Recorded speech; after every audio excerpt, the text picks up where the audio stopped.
আসসালামু আলাইকুম sir. Sir কেমন আছেন স্যার? দর্শক মণ্ডলী, আমরা এই মুহূর্তে আছি দেশের সর্ববয়োজ্যেষ্ঠ চিত্রশিল্পী, 21 পদক, স্বাধীনতা পদক, বাংলা একাডেমি পুরস্কারপ্রাপ্ত জাতিজনক বঙ্গবন্ধু স্মৃতি জাদুঘরের বর্তমানে চেয়ারম্যান আমাদের সর্বপ্রিয় হাশেম খান স্যারের স্টুডিওতে আছি। একটা ছবি দেখতে পাচ্ছি, 6 দফার ছবি।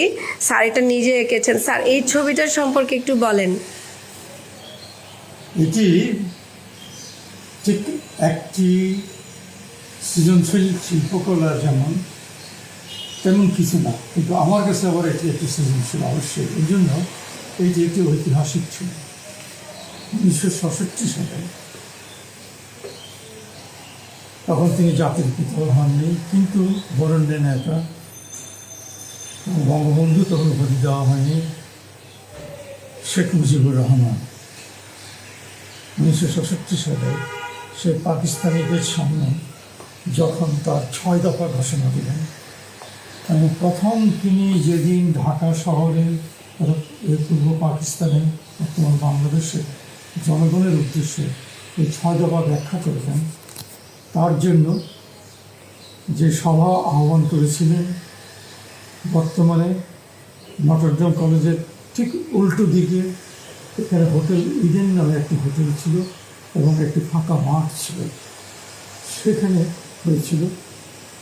তো এই 6 দফা আনুষ্ঠানিকতার জন্য আওয়ামী লীগের পক্ষ থেকে এবং বঙ্গবন্ধুর পক্ষ থেকে আওয়ামী লীগের প্রচার কর্মী নুরুল ইসলাম আমার কাছে দৌড়ে আসলেন। আমি তখন খুবই কম বয়স, মাত্র চারুকলায় ঢুকেছি। 1963 সালে চারুকলা থেকে বেরিয়েছি, তখন 1967 সাল। বললেন যে মুজিব ভাই, তখন মুজিব ভাই নামে তিনি সবার কাছে পরিচিত, মুজিব ভাই এই 6 দফার উপরে আমাদের কিছু কাজ করতে হবে, আপনার কাছে পাঠাইছেন। তো এখন আপনারা হয়তো অনেকেই হয়তো ভাববে ওই সময় আমাকে তিনি চেনেন কী করে। হ্যাঁ, আপনাকে কি করে চিনলেন এটা বলতে হবে। একটা কারণ হলো আমার শিক্ষক শিল্পাচার্য জয়নুল আবেদিন, আর আরেকটা হলো আমি তখন দৈনিক ইত্তেফাকে শিল্পী হিসেবে কাজ করতাম। তো সেইখানে তিনি ইত্তেফাক অবশ্য প্রায়ই যেতেন, আর সেখানে ওই যে ইত্তেফাকে প্রায়ই আমার শিল্পকর্মের সঙ্গে আমার নাম থাকত। তো সুতরাং আর আমি ছাত্রলীগ, ছাত্র union, communist party, Awami League এই সব আন্দোলনের সঙ্গে আমার সেই ছাত্র জীবন থেকে 1952 সাল থেকে যখন আমি ক্লাস 7-এ পড়ি, সেই আন্দোলনের সঙ্গে আমি সবসময় সম্পৃক্ত ছিলাম। স্যার আপনি ভাষা আন্দোলনে 7ম শ্রেণীতে পড়তেন? তাহলে তো আপনার সাথে ভাষা আন্দোলনের স্মৃতিও আছে। হ্যাঁ, আচ্ছা, এটা আমরা শুনবো। আগে এই ছবি ব্যাকগ্রাউন্ডটা একটু শুনে নেই। এই ছবি ব্যাকগ্রাউন্ড বলতে গিয়ে এত কথা বলতে গিয়ে না, আমাদের দরকার ছিল জানা। 1967 সালে যখন তিনি আমাকে জানতেন, কারণ আমি তো আওয়ামী লীগের অনেক কাজ করে দিয়েছি। আচ্ছা, পোস্টার, কি কি পোস্টার স্যার কয়েকটা বলবেন? সেটা হলো যে বিভিন্ন সভা সমিতি এবং আওয়ামী লীগের কিছু বক্তব্য। আচ্ছা, এই ছবিটা স্যার মূলত আপনি এঁকেছিলেন? আমরা যে বিভিন্ন জায়গায় ছবিটা দেখি, এটা কি আপনার আঁকার ছবিটা? এখন আমি যাদের সঙ্গে এটা সহযোগিতা রেখেছিলাম, তারা এখন অনেকেই নিজেদের প্রচারের জন্য হোক বা আত্মতৃপ্তির জন্য হোক বলে যে এটা আমি এঁকেছি। মূলত এটা আপনার আঁকা? আপত্তি করে না, এই জন্য তারা আমার সঙ্গে ছিল, আমারই ছাত্র। কারা স্যার এগুলো নাম? তো এইটা কিন্তু ছিল এই যে জি স্যার, 6 দফা লেখা, এই যে 6টি ফর্ম। এটি আমাকে বলেছিল যে একটি মঞ্চ তৈরি করে দেওয়ার জন্য। আচ্ছা, মঞ্চটি আমি একটা পরিকল্পনা দিয়েছি যে বঙ্গবন্ধু কোথায় দাঁড়াবেন, কীভাবে তিনি ঘোষণা দেবেন, এবং অন্যান্য যারা নেতা থাকবেন তারা কোথায় বসবেন, এবং তার পশ্চাৎপদ যেরকম ব্যাকগ্রাউন্ডটা এমনভাবে করতে হবে যাতে মানুষ আমার এই 6 দফা নিয়ে আগ্রহ প্রকাশ করে আকৃষ্ট হয়। এবং 6 দফা সেই ঘোষণা উপলক্ষে একটি পোস্টার হবে এবং একটি লোগো তৈরি করতে হবে, যে লোগো পোস্টারে ফেস্টুনে মঞ্চে সব জায়গায় যাবে। আপনি কি লোগো তৈরি করেছিলেন? আচ্ছা, এইসব জিনিস দিয়ে লোগোটা কি ছিল স্যার, আছে আপনার কাছে? না, আমার কাছে নাই। সেটা কিরকম ছিল লোগোটা?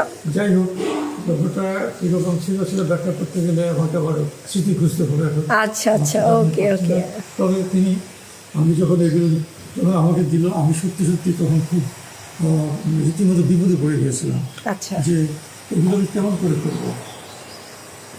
শেখ মুজিবুর রহমানের ভাগ্নে এবং খ্যাতিমান রাজনীতিবিদ, সেই সময় তিনি একেবারে টকবকে তরুণ যুবক শেখ ফজলুল হক মনি, রাজনীতি সচেতন, ছাত্রলীগ করেন, আন্দোলন করেন। তিনি ছিলেন আমার বন্ধু। আচ্ছা, হ্যাঁ, তো সেই সময় যেহেতু আমিও আন্দোলনের সঙ্গে থাকতাম, তো সেই সময় তিনিও আসলেন। তিনি এসে বললেন যে হাসিম ভাই, মামার চাহিদা, আমাদের চাহিদা যে আমরা বিক্ষুব্ধ পুরো পাকিস্তানি বাঙালিরা, আমরা আমাদের স্বাধিকার চাই। এটা হচ্ছে আমাদের স্বাধিকারের আন্দোলন। হ্যাঁ, আমাকে কিছু জ্ঞান ধারণা দিল, কিন্তু মানুষ, আন্দোলন, বলিষ্ঠতা থাকতে হবে। আচ্ছা, সুতরাং থাকে, সবাই অনেক সময় বলে যে এরকম একটা ছবি চাই। কিন্তু আমি বহুদিন মানে কি আমাকে সময় দিয়েছিল মাত্র 10 দিন। আমি 7 দিনও কিছু চিন্তা করে বার করতে পারিনি। আমি তখন রীতিমতো মানে সঙ্গীত কী গান, কী বুঝাবো? 6 দফাগুলো বারবার পড়ছি, বুঝেছি, মুখস্থ হয়ে গেছে পড়তে পড়তে। তারপরে আমি ওই 6টি আকার আকৃতি বের করলাম। 6টি কোনটা কোনটা? এক, এই ধরনের রং ছিল, এবং 6 দফা লিখলাম এখানে যে বঙ্গবন্ধু যখন দাঁড়াবেন, এটাও আরেকটি দফা। এই 1, 2, 3, 4, 5, 6 দফা। এই 6 দফা লেখা এবং আমাদের বাঁচার দাবি। এবং আমি বললাম যে শেখ মনিকে বললাম, নুরুল ইসলামকে বললাম, বঙ্গবন্ধুর কাছে নিয়ে আসেন, আমি তো 6 দফা লিখবো, সেখানে এরপরে কী থাকবে লেখা, কী মানে একটা স্লোগান তো থাকবে। হ্যাঁ, বলে যে এতটা সময় নেই, আপনি ইচ্ছা মতো একটা দেন, এরপরে বঙ্গবন্ধুর কাছে যখন নিয়ে যাবো বা শেখ মুজিব ভাইয়ের কাছে যখন নিয়ে যাবো, শেখ মনি বললেন যে মামার কাছে যখন নিয়ে যাবো, তখন কী যেতে দেন, আপনি একটা দিয়ে দেন। আমি আমার অনেক চিন্তা ভাবনা করে দিয়েছিলাম 6 দফা। একবার ভাবলাম যে বাঙালিদের বাঁচার দাবি, কাটলাম না। তারপরে দেখলাম আমাদের বাঁচার দাবি।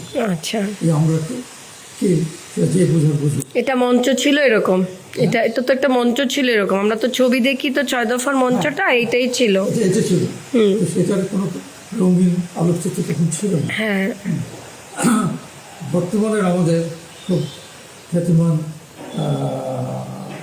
কবি তারিক সুজাত হ্যাঁ, খুবই উদ্বুদ্ধ আমার স্টুডিওতে আমার কাজ দেখে। আচ্ছা আচ্ছা, তিনি আমাকে বললেন যে হাসিম ভাই, আমরা সেই সাদা কালো ছবিটাই দেখি, রঙিন করতে পারি কিনা। আছেন আপনার সব স্যার, এই 6 দফার এটা যখন করলেন তখন বঙ্গবন্ধুর সাথে আপনার কোনো কথোপকথন হয়েছিল? এটাই বলছি আমি। হ্যাঁ হ্যাঁ, বিশাল কথোপকথন হয়েছিল। আচ্ছা ঠিক আছে, একটা বলবেন স্যার। হ্যাঁ, আমি তখন এটা করে আমি যখন এই পোস্টার, ফেস্টুন সব কিছু নিয়ে গেলাম, এবং আমাকে শেখ মনি এবং নুরুল ইসলাম সাহেব তারা দুজন নিয়ে গেলেন। তিনি ওই হোটেল ইডেনের সামনে বসে আওয়ামী লীগের সমস্ত নেতারা আছে, সাংবাদিকরা আছে, এখনো মনে আছে ইত্তেফাকের তোফাজ্জল হোসেন সম্পাদক তোফাজ্জল হোসেন মানিক মিয়া ছিলেন, তোফাজ্জল হোসেন মানিক মিয়া আর গফফর চৌধুরী। কার কার কথা বললেন? তোফাজ্জল হোসেন মানিক মিয়া, ইত্তেফাকের সম্পাদক, হ্যাঁ হ্যাঁ জি, খ্যাতিমান রাজনীতিবিদ এবং সাংবাদিক ব্যক্তিত্ব যে তোফাজ্জল হোসেন মানিক মিয়া, জি জি জি জি বঙ্গবন্ধুর খুব কাছের মানুষ ছিলেন, জি জি, এবং বাংলাদেশের মানুষের স্বাধিকার আন্দোলন তিনি ছিলেন এই ইত্তেফাক পত্রিকা নিয়ে সবচেয়ে বড় প্রবক্তা। যাই হোক, তারা ছিলেন, সাংবাদিকরা ছিলেন। আমাদের রাজনৈতিক নেতাদের মধ্যে তখন সবার নাম জানতাম না, তবে তাজউদ্দিন আহমেদকে চিনতাম, সৈয়দ নজরুল ইসলামকে চিনতাম, এমনি আরও কয়েকজন ছিল। হ্যাঁ, আর অনেকেই ছিল, সব নেতাদের ছিল। তিনি একটা গোল টেবিলে এই জন্য হোটেলের সামনে করে সবাই মিলে বসলেন। তো আমাকে নিয়ে যাওয়া হলো যে আমার সে পোস্টার ফেস্টুন ইত্যাদি নিয়ে। তো এইটা ছিল মঞ্চের সজ্জা। হ্যাঁ, তো তিনি পাইপ টানছেন আর সব লোক দেখছেন গম্ভীর মুখে, আর সবাইকে দেখাচ্ছেন আচ্ছা। সভ্যতারাও দেখলাম একদম কেউ কথা বলছে না, আর আমি খামছি যে হয়তো এগুলো কিছুই পছন্দ করবে না। হ্যাঁ, তারপর আমি বললাম যে তো অনেকক্ষণ দেখে দেখে তিনি পাইপটা হাতে নিয়ে বললেন, আপনারা তো দেখলেন, দেখেন, বলেন, কিছু বলেন। তো কেউ কিছু বলছে না, সবাই মুখের দিকে তাকাচ্ছে, বঙ্গবন্ধু তাকিয়ে আছে, আর আমি খামছি, সত্যি বলছেন, ঘেমে নেই আসছি। হ্যাঁ, তখন একজন বলল, এগুলো তো সব এক্সট্রা কাঠ, এগুলো কিছু বুঝতেছে না। তখন তিনি পাইপটা ঝেড়ে যে ওখানে গ্যাসটা ছেড়ে রেখে আবার ধরাচ্ছেন, হ্যাঁ, তামান দিচ্ছেন, ধরাচ্ছেন, আর বলছেন, শুনেন, আমার কিন্তু ভালোই লেগেছে। আমি সেই মুহূর্তে মনে হলো